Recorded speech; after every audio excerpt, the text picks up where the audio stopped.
Assalamualaikum warahmatullahi wabarakatuh. Perkenalkan, kami dari kelompok 12 kelas PGMI 3A akan mempresentasikan tugas mata kuliah manajemen yang berjudul tentang manajemen mutu pendidikan atau MMP pada lembaga SD atau MI. Berikut simak penjelasannya pada slide berikutnya.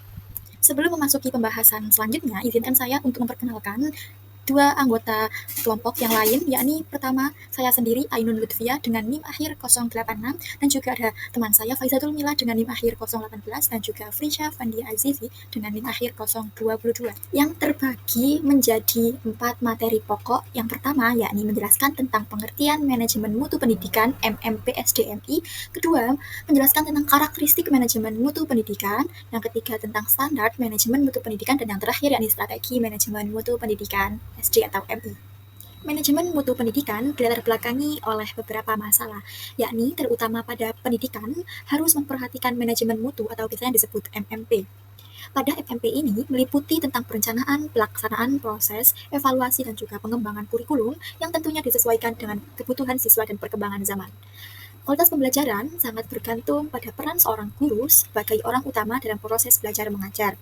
Oleh karena itu, kualitas pembelajaran sangat bergantung pada peran guru, di mana penyampaian materi yang relevan dengan kehidupan sehari-hari nantinya tidak hanya menjadikan pendidikan yang berkualitas, namun juga akan berdampak pada penumbuhan karakteristik positif pada seorang diri siswa tersebut. Dari latar belakang yang telah disampaikan di slide sebelumnya, kita dapat merumuskan 4 masalah, yakni masalah yang pertama, yakni apa sih pengertian dari manajemen mutu pendidikan itu, yang kedua, yakni bagaimana karakteristik manajemen mutu pendidikan, ketiga, apa standar manajemen mutu pendidikan, dan yang terakhir, yakni rumusan masalah, bagaimana strategi kepala sekolah dalam meningkatkan mutu pada SD atau MI. Yang pertama, yakni pengertian manajemen mutu pendidikan SD atau MI. Manajemen sendiri dapat diartikan serangkaian proses seperti merencanakan, menyusun, dan juga melaksanakan untuk mencapai suatu tujuan. Kemudian, mutu dalam konteks pendidikan yakni mencakup proses, hasil, masukan, dan juga kegiatan dalam proses belajar mengajar. Jadi, dapat disimpulkan, yakni manajemen mutu pendidikan pada MI atau SD adalah suatu proses perencanaan, pelaksanaan, penilaian, dan pelatihan yang bertujuan untuk meningkatkan suatu kualitas pada lembaga tersebut dalam memenuhi kebutuhan agar sesuai dengan yang direncanakan dan sesuai dengan standar yang akan diajarkan kepada peserta didik. Selain itu, manajemen mutu pendidikan melibatkan proses evaluasi dan juga tentunya akreditasi yang bertujuan untuk mengevaluasi seberapa kualitasnya dan juga mengenali kekurangan serta kelebihan dan juga akan menentukan langkah-langkah untuk perbaikan ke depannya. Baik, di sini saya akan menjelaskan mengenai karakteristik mutu pendidikan. Karakteristik ini memiliki makna sendiri, yakni simbol atau sebagai ciri khas. Nah, pada karakteristik mutu pendidikan ini memiliki tekanan kepada siswa, guru, dan prosesnya. Jika salah satunya tidak ada, maka proses mutu pendidikan ini tidak akan bisa tercapai. Dengan adanya karakteristik mutu pendidikan ini, kita mengharapkan mutu di sekolah itu tercapai. Nah, makanya kita di karakter ini ada beberapa karakteristik. Yang pertama, yakni kinerja. Nah, kinerja ini itu sebagai kita ketika bekerja itu bagaimana pelayanannya, cara kita bekerja itu cara kita memproses mutu pendidikan itu bagaimana, itu yang ditentukan dalam kinerja. Yang kedua, yakni ada waktu ajar atau timeline. Nah, waktu ajar atau timeline ini itu adalah waktu yang ditentukan atau waktu pembelajaran yang sesuai dan ketentuan, yang memiliki ketentuan dan keaturan. Nah, dengan adanya timeline ini bisa tersusun nanti mutu pendidikan. Jika tidak ada, maka tidak ada patokan atau target bagaimana cara pengerjaannya. Yang ketiga, ini ada handal. Handal ini berkesinambungan dengan usia kerja kita di suatu bidang atau di suatu divisi. Dengan lamanya kita bergabung di definisi tersebut atau di kinerja tersebut, maka kita semakin ahli apa sih prosesnya, bagaimana sih isinya di dalam divisi tersebut. Yang keempat ada daya tahan. Nah, daya tahan ini adalah ketahanan manajemen dan program sekolah saat berada di posisi yang paling bawah. Ketika seperti di COVID-19 lalu, itu daya tahan sekolah kan ini bagaimana cara mereka bertahan seperti mengadakan daring atau lain sebagainya. Yang selanjutnya yakni yang nomor 5 ada keindahan atau estetik. Nah, di dalam mutu pendidikan ini jelas adanya ruang lingkup sekolah. Dengan adanya ruang lingkup sekolah, maka disusun secara indah, secara rapi, dengan keestetikan. Jadi sehingga nanti sangat berpengaruh dalam proses mutu pendidikan. Yang keenam, hubungan manusiawi. Nah, hubungan manusiawi ini bagaimana cara kita menghormati profesionalisme serta moral-moral kita. Nah, karena apa? Dari nilai-nilai tersebut atau dari sikap-sikap tersebut itu sangat berpengaruh dalam proses mutu pendidikan. Yang selanjutnya yaitu adalah mudah penggunaannya. Dimaksud dalam mudah penggunaannya ini adalah di sekolah semestinya sudah memiliki sarana dan prasarananya. Nah, dengan adanya sarana dan prasarana yang mencukupi, maka seharusnya sarana prasarana tersebut mudah digunakan sehingga orang-orang mudah untuk mengaksesnya dan mudah untuk menggunakannya.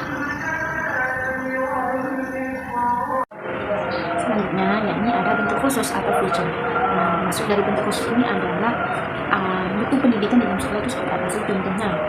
Kan sekarang lagi unggul-unggulnya coding, robotika, sama nah, apa yang diunggulkan di sekolah itu seperti robotika atau AI atau coding atau juga kelas internasional, jadi berbahasa asing seperti itu yang dimaksud dari bentuk khusus.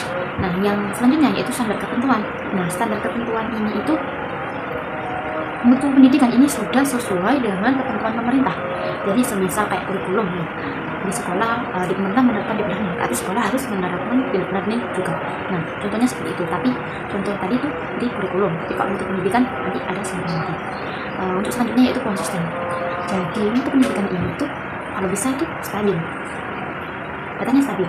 Mereka tidak ada penurunan, tidak ada penurunan. Melainkan lebih baik mereka mutunya itu lebih tinggi lagi, lebih dikembangkan lagi.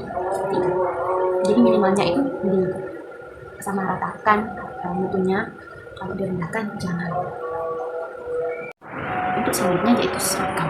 Nah, yang dimaksud seragam di dalam mutu pendidikan itu adalah semua itu berbasis adil, tidak ada pembeda-pendaan atau tidak disamaratakan. Jadi mereka tuh sama semua, standar. Ya, saling berhubungan dengan tadi standar ketentuan. Jadi mereka berseragam semua. Untuk selanjutnya itu mampu melayani. Dikatakan mampu melayani itu jika sekolah itu ketika ada pelayanan itu selalu tepat waktu, selalu cepat, tidak ada proses yang lambat. Jadi mereka itu cepat melayaninya dan juga datanya juga cepat. Nah, ini saling berkesinambungan dengan karakteristik yang terakhir yaitu ketepatan. Jadi ketepatan ini saling berhubungan dengan mampu melayani. Karena apa? Jika mampu melayani itu dengan tepat waktu, nah termasuk dari ketetapan seperti itu. Standar mutu pendidikan mengacu pada Peraturan Pemerintahan Republik Indonesia Nomor 57 Tahun 2021 tentang Standar Nasional Pendidikan yang terdiri dari 8 komponen, yaitu standar komponen kelulusan, standar isi, standar proses, standar pendidikan tenaga kependidikan, standar sarana dan prasarana, standar pengelolaan, standar pembiayaan, dan standar penilaian pendidikan. Subbab yang keempat yakni menjelaskan tentang strategi kepala sekolah dalam meningkatkan mutu pada lembaga SD atau MI. Kepala sekolah bertindak sebagai pemimpin dalam bidang pendidikan yang bertugas memastikan semua bagian sekolah berjalan dengan efektif agar kualitas pendidikan terus meningkat. Berikut beberapa cara yang dilakukan oleh kepala sekolah untuk meningkatkan kualitas pendidikan, yaitu yang pertama, strategi pengembangan tenaga pendidik. Dengan cara meningkatkan kemampuan melalui pelatihan dan workshop, serta menetapkan tata tertib untuk semua warga sekolah, dan juga kemudian pemantauan dan penilaian terhadap pelaksanaan tanggung jawab masing-masing.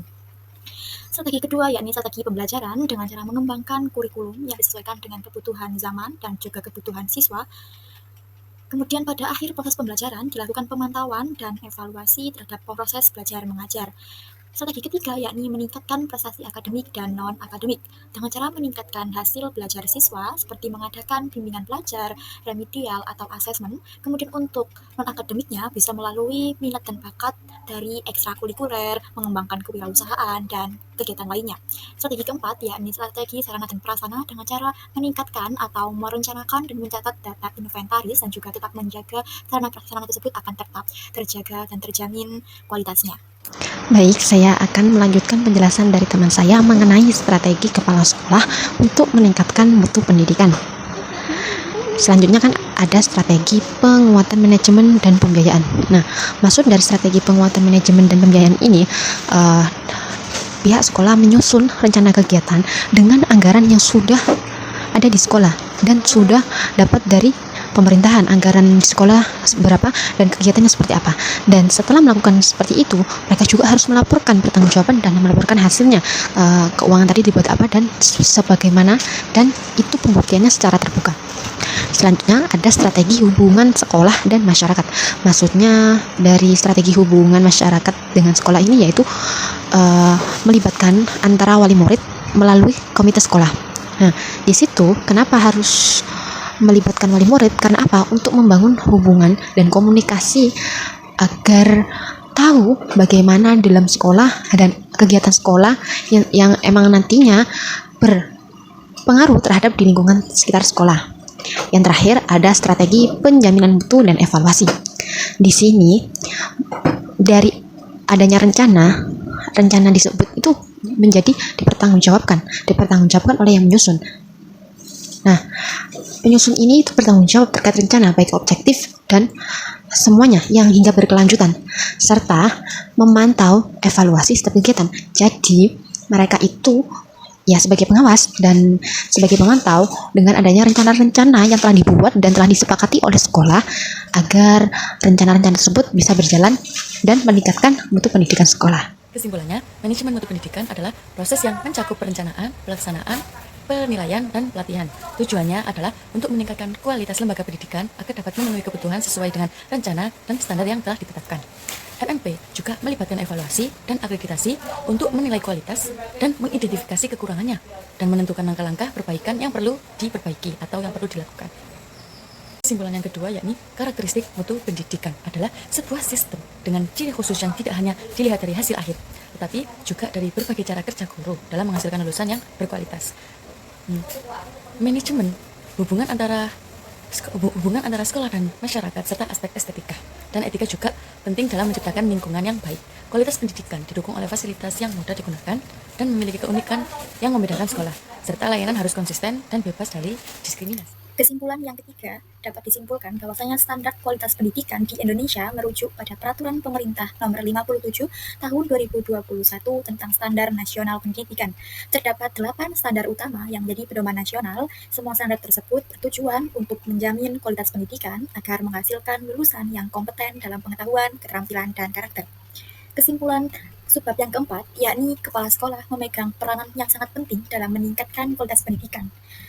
Dalam mengembangkan sumber daya manusia, guru dan staf, serta meningkatkan mutu pembelajaran melalui inovasi kurikulum dan teknologi.